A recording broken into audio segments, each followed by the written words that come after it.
PCOS मुळे माझ्यामध्ये कोणते चेंजेस आले ते या व्हिडिओमध्ये आपण बघणार आहोत. Hello, welcome to my PCOS journey. मला हळूहळू माझ्या शरीरात काही चेंजेस जाणवायला लागले. सर्वात आधी माझं वजन खूप पटकन वाढत होतं, जरी माझ्या खाण्यामध्ये फारसा चेंज नव्हता. हा माझा खूप पूर्वीचा फोटो आहे, तेव्हा मी किती बारीक होती आणि मला काहीच कल्पना नव्हती की पीसीओएस मुळे माझं वजन एवढं जास्त वाढेल. आणि हा आत्ताचा फोटो आहे माझा. तुम्ही माझ्या दोन्ही फोटोमध्ये डिफरन्स बघू शकता, किती जास्त फरक आहे. त्यानंतर मला खूप मूड स्विंग्स येत होते, आताही येत आहेत. कधी कधी असं वाटतं की खूप जास्त रडू येतोय, कधी कधी असं वाटतं की छोट्या छोट्या कारणांवर मध्ये चिडचिड येते खूप जास्त. मला ब्लोटिंगचा खूप जास्त त्रास व्हायचा, पोट खूप जास्त फुगल्यासारखं वाटायचं तेव्हा, त्यामुळे अजून वेट गेन होत राहील. आणि चेहऱ्यावर खूप जास्त ऍक्ने, पिंपल्स आताही तुम्हाला दिसतात. त्यांनी तर मला खूप जास्त इरिटेट केलं होतं. कधी कधी खूप जास्त रडू यायचं की असं का होत आहे माझ्यासोबत, कारण मला समजत नव्हतं. आता मी तेवढी मॅच्युअर आहे की मला या गोष्टी सगळ्या माहिती आहेत. सुरुवातीला या सगळ्या गोष्टी माझ्यासाठी खूप डेंजर होत्या. मला खूप जास्त घाबरायला व्हायचं, टेन्शन यायचं की हे असं का होत आहे माझ्यासोबत, माझा चेहरा बिघडतोय, माझा वेट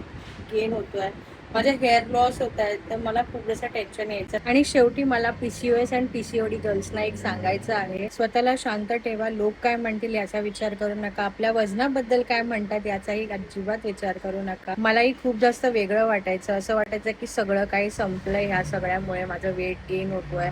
पण मी नंतर स्वतःला शांत केलं, स्वतःला आता पॉझिटिव्ह वेनी घेतलंय. माझ्या लाईफस्टाईलमध्ये छोटे छोटे बदल आणलेत, ज्याने की माझं पीसीओएस थोडं नॉर्मल झालेलं आहे. सो तुम्ही पण तेच करा. जेवढा आपण स्ट्रेस घेणार तेवढा आपल्याला स्वतःला त्रास येणार, ही गोष्ट लक्षात ठेवा. स्वतःवर विश्वास ठेवा, तुम्ही सगळं काही नीट करू शकता. प्रत्येकाची पीसीओएस पीसीओडी जर्नी वेगळी असते. मी माझा अनुभव तुमच्यासोबत शेअर करते. जर तुम्ही पण पीसीओएस पीसीओडी गर्ल असाल तर मला कमेंटमध्ये तुमचा अनुभव शेअर करा ना. चला, तर तुम्ही पण माझ्या पीसीओएस जर्नीमध्ये जॉईन व्हा आणि पुढच्या व्हिडिओमध्ये मी अजून माझे अनुभव शेअर करणार आहे, माझे एक्सपिरियन्स शेअर करणार आहे. सो इंस्टाग्रामवर फॉलो, यूट्यूबवर सबस्क्राईब करायला विसरू नका. Okay, bye, see in next video.